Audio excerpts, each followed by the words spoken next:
ሰላም አለይኩም ወራህመቱላሂ ወበረካቱ ውድና የተከበራችሁ የቻናል ቤተሰቦች ሰላም እንደምን አላችሁ? አለን። ዛሬ ደግሞ የጂፕሰም ስራ ላሳያችሁ ነው።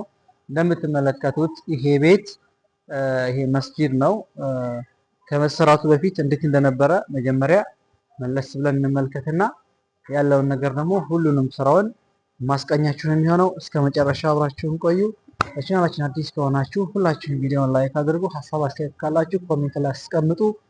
ጂፕሰም ማሰራት ለምትፈልጉ እየዞርን እየሰራ እንገኛለን።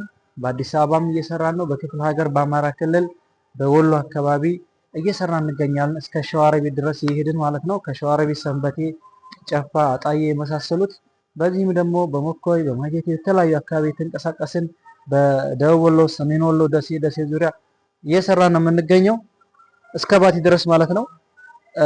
ቪዲዮ ላይክ አድርጉ። እንመልከትና እንመለስ። የምትመለከቱት ቤት እንግዲህ መጀመሪያ እንደዚህ ነበረ። እንግዲህ ይሄ ማንኛውም ሰው ብሎኬት ከሰራችሁ በኋላ ያው ብሎኬት ላይ ባታስገርፉትም ምንም ችግር የለውም። እንደዚህ ጂፕሰም እዚህ ላይ መሰራት ይችላል። ከዛ ሂደቱን እየተሰራ ያለበትን ሁኔታውን እዚሁ ላይ ማሳያችሁ ነው የሚሆነው። እንደገና መጨረሻ ላይ ደግሞ የምትመለከቱትን ስራ አልቆ በሩ መስኮቱ ቀለም ተቀብቶ ፏ ብሎ ያለበት ሁኔታ እዚሁ ላይ ማስቃኛችሁ ነው የሚሆነው። እንግዲህ ይሄ የምትመለከቱት ቤት መጨረሻ ላይ ያው የተቀባው የፕላስቲክ ቀለም ነው። እናንተም ደግሞ ማስቀባት ትችላላችሁ። ኮርኒሱም ደግሞ ቻክ ነው የተደረገው። ግድግዳው ቻክ ነው የተደረገው። ያው ፎቅ ስለሆነ በቻክ ነው የሚሰራው ሙሉ ማለት ነው። እና እዚች ላይ ደግሞ ከላይ ጠርዟ ላይ እንትን ይደረጋል። ኮኮብ ዲዛይን ሁሉም አለው ማለት ነው። እናንተ ደግሞ በፈለጋችሁት ዲዛይን ብታሰሩን እኛ እየሄድን እየተንቀሳቀስን እንሰራለን። በዚህ በኩል በሰሜን ሸዋ በኩል እስከ ደብረ ሲና ድረስ፣ በዛ በደሴ ዙሪያ እንደዚሁ እየሰራ እንገኛለን። እስከ ጃማ ድረስ ወረኢሉ፣ ሰኞ፣ ደሴ፣ ኮምቦልቻ፣ ኬሚሴ፣ ጨፋ፣ ሰንበቴ፣ በጤ፣ አጣዬ፣ ዙጢ፣ ሸዋሮቢት እየሰራ ነው የምንገኘው። ይሄ የምትመለከቱት እንግዲህ በስራ ላይ እንደዚህ ነበረ። አልቆ ደግሞ እዚሁ ላይ ማሳያችሁ ነው የሚሆነው። ያው ቻክ እዚህ ጋር የተደረገ ነው። ቻኩ ያው እንደምትመለከቱት ቀጥታ እዛው ተቆርቆሮ በሲሚንቶ ሳይለሰን ነው ቻክ የተደረገው ማለት ነው። ያው የብሎኬት ቤት ሳይለሰን ያው ቻክ ማድረግ ይቻላል። የጭቃ ቤት ከሆነ ግን ሳይለሰን ማድረግ ትችላላችሁ፣ ተለሰነ ማድረግ ትችላላችሁ። ዞሮ ጂፕሰም በጣም ይወስዳል ያልተለሰነ ከሆነ፣ በተለይ አባጣ ጎርባጣ ከሆነ ማለት ነው። እንግዲህ በዚህ መልኩ ካለቀ በኋላ ጂፕሰሙ ሙሉ ጂፕሰም ተደርጓል። ዲዛይኑ መሀል ላይ እንደምትመለከቱት ተሰርተዋል። ፊት ለፊት ላይ ሚህራቧም ዲዛይን እየተሰራላት ነው። እንግዲህ ስራችን ይሄን ይመስላል። እንደወዳችሁ ተስፋ አደርጋለሁ። እቺ ኮኮብ ዲዛይን ናት። መሀል ላይ ኮኮብ ዲዛይን እንግዲህ ይደረግበት ተብሎ ነው። እንደዚህ ተደረገ። ከተሰራ በኋላ መጨረሻ ላይ ወደ ቀለም ስራ ነው የምንገባው። ያው ቀለም ድረስ መቀባት እንችላለን። እስከ መጨረሻ ቀለም ቀብተን ነው የምንወጣው ማለት ነው። እናንተም ስታሰሩ እስከ ቀለም ድረስ ፊኒሺንግ ሰርተን እንወጣለን ማለት ነው።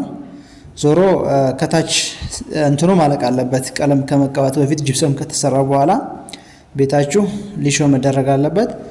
ሴራሚክ መነጠፍ ካለበት ሴራሚክ መነጠፍ አለበት።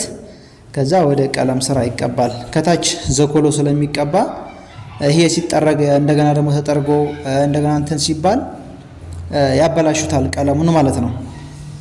ከታች ዘኮሎ ተቀብቶ ነው ቀለም የሚቀባው። ሊሾ ካልተሰራ እንትኑ መሬቱ ሊሾ ሲሰሩ ያበላሹታል በእጃቸው እየነካኩ፣ እንዲሁም ደግሞ ሲቀቡ እየተደገፉት። ምክንያቱም ሰው ስለሚበዛበት ሊሾ ሲደረግ ይረጫጭበታል። እንደዛ ነው። ሊሾ እንደዚህ ካበቃ በኋላ ሊሾ ማሰራት ትችላላችሁ። እሱም ይደርቃል። እንደገና እሱም እስከሚደርቅ ድረስ ሊሾ ይሰራል ማለት ነው። ከዛ ወደ ቀለም ስራ መጨረሻ ላይ ይገባል ማለት ነው። ቀለም ስራ እንግዲህ ተቀብቶ ያለው ሁኔታ ደግሞ እዚሁ ላይ ያሳያችኋለሁ። የናፍታ ቀለም ፕላስቲክ ቀለም ነው የተቀባው። በጣም ፏ ተደርጎ ነው የተቀባው። ለስላሴውን አትጠይቁኝ፣ በጥራት ነው የተሰራው። በደንብ ተደርጎ ነው የተሰራው። ቻክ የተደረገው ማለት ነው። ኮርኒሱም ግድግዳውም ዙሪያውም ማለት ነው። እንግዲህ ያለውን ነገር ደግሞ ሁኔታ ቀለም ከተቀባ በኋላ ደግሞ ያለውን ደግሞ እናየዋለን። እስቲ ይሄን እንግዲህ እንደምትመለከቱት ቻክ ተደርጎ ካለቀ በኋላ ይሄን ይመስላል። ያው የተወሰነ መድረቅ አለበት ማለት ነው፣ ቀለም ከመቀባቱ በፊት 3 ቀን 4 ቀን። አሁን እንዳያችሁት ይመስላል። መጀመሪያ እንዴት እንደነበረ ቤቱን አይታችሁታል። ሲበጃጅም ጅብሰም ሲሰራም አይታችሁታል። እንግዲህ በጥራት ሰርተን እኛ እንደዚህ እናስረክባለን። እንግዲህ ሁኔታውን ደግሞ እናሳያችሁ። ቀለም አልቆ እንደዚህ ሆኗል ማለት ነው። ግድግዳ ቀለም ይሄ በዚህ በቢጫ በሽሮ መልክ ተቀብቷል። በሩ ደግሞ ሎሚ ከለር ተቀብቷል። እና ወደዚህ ጠጋ ብለህ እናሳያቸው። እንደገና ደግሞ የበረንዳው ዲዛይን ይሄን ይመስላል። እዚህ ጋር ከላይ አሳያቸው። አምፖል የሚገጠምበት እንደዚህ ይመስላል። በሩ ይሄ የተቀባው ፕላስቲክ ቀለም ነው። ግድግዳውም የተቀባው ፕላስቲክ ቀለም ነው እንደምትመለከቱት። ውስጡም ደግሞ አሳያችኋለሁ። እንግባ ወደ ውስጡ።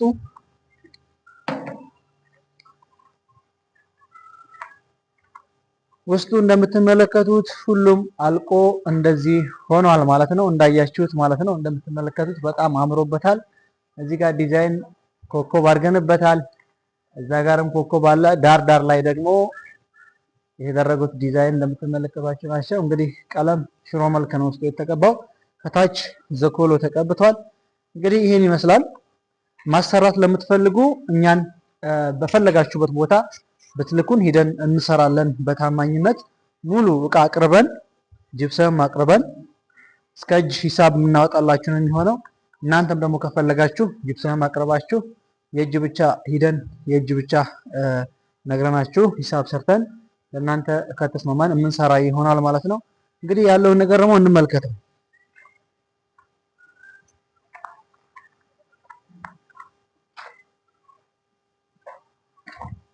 የምትመለከቱት ይሄን ይመስላል። እዚህ ጋር ገመዱ ሁሉ ነገሩ ፏ ተደርጎ ነው የተሰራው።